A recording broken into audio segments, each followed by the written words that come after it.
Boxing King Media in association with Boxer, key member of Team Fury. Your brother's just pulled off another win against another big influencer.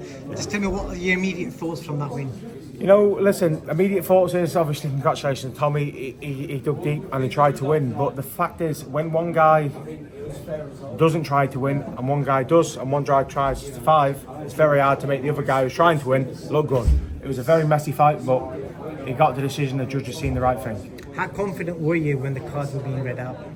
You know, listen, on an home show with the points getting took off from Tommy without even a warning, I wasn't confident because hindsight, in a proper professional fight, Tommy won those rounds quite clearly. But with KSI being the massive influence that he is, you know, you don't know how that influence takes over the judges with the crowd shouting KSI. You don't know how they persuade, but they've done the right thing tonight and we've got the win. What next for Tommy? Because he's cleaned up the two biggest influences in boxing. I think he's got an hat trick to go with Logan Paul. I think let's do the Logan Paul fight next. And if he can get for Logan Paul, you know something? If he can get for Logan Paul, do the hat trick of the influencers, let's do Conor McGregor in Ireland or London. Matter of fact, let's do it in Dublin. It'd be fantastic, you know? It is. And talking of influencer, crossover fights, your brother Tyson is in a big fight in a few weeks' time.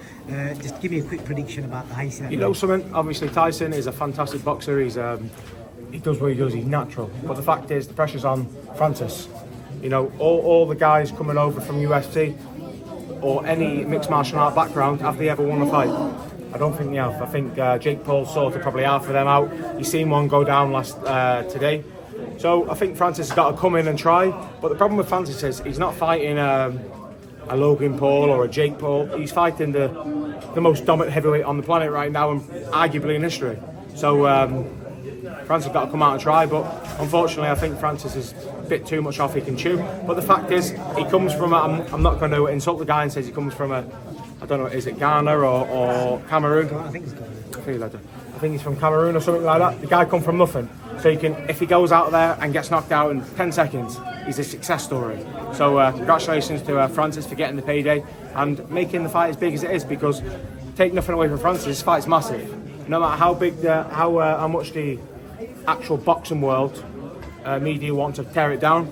You know, you've got statues in New York, Vegas, London. You know, what other boxing's doing this? You know, we've been around boxing all our whole life. Been to Klitschko's, Wilder's, been to some of Joshua fights. Listen, massive occasions. But this NGANNOU fight feels something different. It feels more like, more than the boxing community. The boxing community is a very tight-knit community. But, you know, this has got worldwide view, so I think it's going to do big numbers. Last thing. A lot of the boxing world, I won't say name everyone, but a lot of people said your brother was ducking USYK and he was never going to fight him.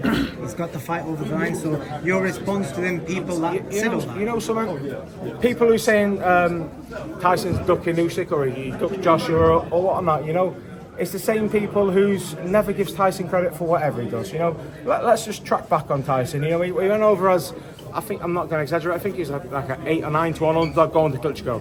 Who gave him a chance in beating that? But when he beat Klitschko, it was like, well, he's 38, he's over the hill, he didn't let his hands go. You know, in the rematch, Klitschko probably beat him.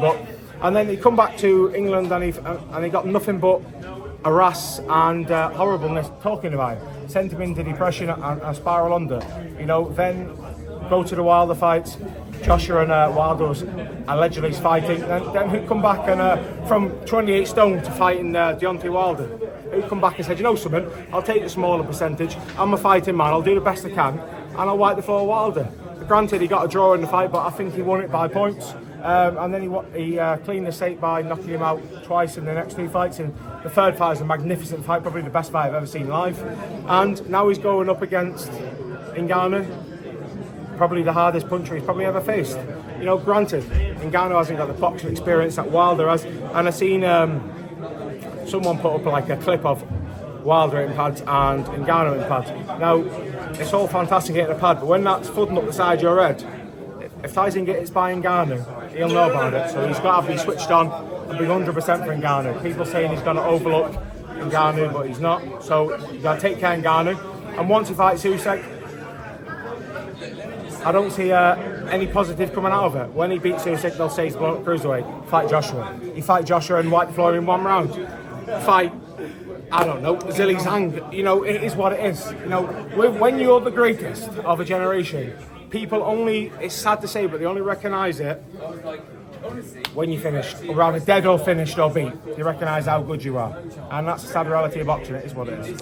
Thank you for your views there, appreciate it, and good luck in Saudi. I'll see you in Saudi. Yeah, God bless, brother. Thank you.